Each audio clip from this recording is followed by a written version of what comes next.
They're too big, can't we just leave it at that? Jolene called through the door. It seemed rather unlikely, looking back, for half of her costume to only be available in a size too small for her, and the other half too baggy, begging the question of whether they could be called tights if they weren't. Just come on out, Joy, Hope coaxed her. Let me see how bad it is, so I can see what we need to do. We need to get a new costume, Jolene wanted to say, but she didn't want to sound too demanding, or too whiny. It was her first day, after all, and, whether she wanted to be there or not, she didn't want to start off on a bad foot. So, with one hand pulling the hem of her skirt down and her tights up in the front, she made her way out of the bathroom. Oh, those aren't that bad, Hope said, making her way around a nervous Jolene, who kept turning her head to try to see what the other girl was doing, until she pulled out the back of the tights and let them snap back at Jolene's bottom. Jolene blushed, her eyes going down to the floor. She heard the bathroom door shutting behind her, then Hope giggled.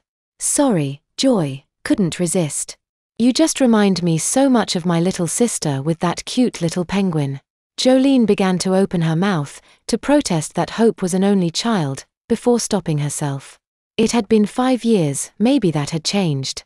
If it had, of course, that meant she reminded Hope of a 4, or less, year-old, which just made her blush more deeply than she already was, knowing someone was looking at her panties, more cutesy than anything most girls her age, or even half her age, would ever be caught in, with their little penguin in a scarf staring out from the back. Either way, there was no reason she should know anything about Hope's siblings, or lack thereof, if she was sticking with her act of not knowing who Hope was. How old did you say you were? Hope asked, coming back around in front of Jolene at last. Well, I'm turning 16 near the end of the month, she lied. I kinda lied about when my birthday was to get this job. I guess I probably shouldn't have told you that. Hope melted, giving Jolene a quick hug. Oh, I won't tell on you, sweetie. Now, you just wait here, and I'll get this all sorted out. With that, she was gone, leaving Jolene all alone in the little room, trying to keep her underwear covered. She stood there for a few minutes, dumbly glancing around, before realizing she could just go back in the bathroom and change. Feeling silly, she reached out for the doorknob, turned it. Or tried to. The knob refused to turn, no matter how many times she jiggled it. She started to feel trapped, as if she were inside the bathroom rather than out, her heart fluttering faster until it spiked at a sudden ding. She turned around wildly, feeling slightly better to notice a microwave sitting on the counter on one side of the room. Hope must have been heating something up, she mused. Nothing weird about that. She did her best to calm herself down, reassure herself that Hope didn't know anything. She wasn't acting like she was suspicious, as far as Jolene could tell. Jolene had probably just accidentally relocked the door when she was coming out, and Hope hadn't realized. She sat down at the edge of the beat-up couch, feeling strange not having anything more substantial than the saggy pair of tights between the furniture and her underwear, making herself as comfortable as she could manage. It didn't take long for Hope to reappear, a shopping bag in hand. She paused at the door for a moment, then began to approach. How old did you say you were, Joy? 15, she repeated, more confident this time. That's what I thought you said, Hope nodded. Which is weird. Because I thought you were more like 5. Jolene squirmed in her seat. What? Oh, maybe not on the outside, Hope continued, walking toward Jolene. But on the inside. Definitely. She grabbed something out of the bag, and before Jolene could stop her, had pinned it to the dress. Jolene looked down in confusion, seeing the pacifier now swinging off her costume. Put it in your mouth. Hope, what are you? Hope lifted the pacifier, popped it into Jolene's mouth. Sure, it's all right, Hope said. I'm going to take care of you now. Jolene knew she should protest, she should take the pacifier out, should run out of there, should do something. But she couldn't. She wanted to fight back as Hope pushed her back onto the couch, pulled her tights down, but all she could do was lay there. I don't know if good nights would still fit you, Hope said, but even if they did, I bet they wouldn't hold up your tights well enough. These are more fitting, anyway, don't you think?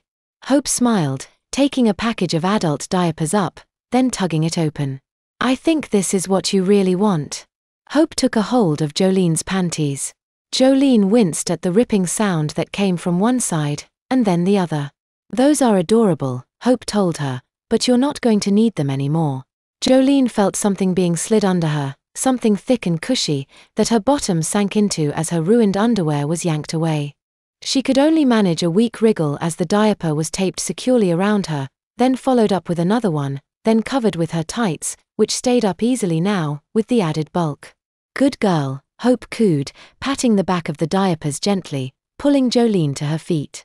That's just about perfect, she nodded, before heading over to the microwave. Jolene's eyes darted to the door, to her escape, but it was the only part of her body that she dared to move. There was something soothing about all of this, much as she didn't want to admit it, something comforting about the feel of the diapers around her, the sensation of sucking on her pacifier, something more comforting than the hundreds of sessions she'd had with her shrink after that summer, something she'd been too scared to try herself. Not yet, she heard Hope say, and then the other girl returned, putting her hands on Jolene's shoulders and guiding her back to the couch, sitting her down on it and then moving behind her. Jolene's eyes closed as she felt a brush being run through her hair, almost forgetting where she was, what was happening. She felt her hair being gently manipulated into a pair of pigtails. I always knew I'd find you again, Hope whispered in her ear. Jolene nodded slowly, in a daze, letting Hope stick a pair of shoes on her feet, a Santa hat on her head. She heard the microwave door open behind her, then stood as Hope tugged at her hand. There was a slight rush of cool air as the back of her diaper was pulled out, only to be replaced with a thick, warm mess that woke her up quickly.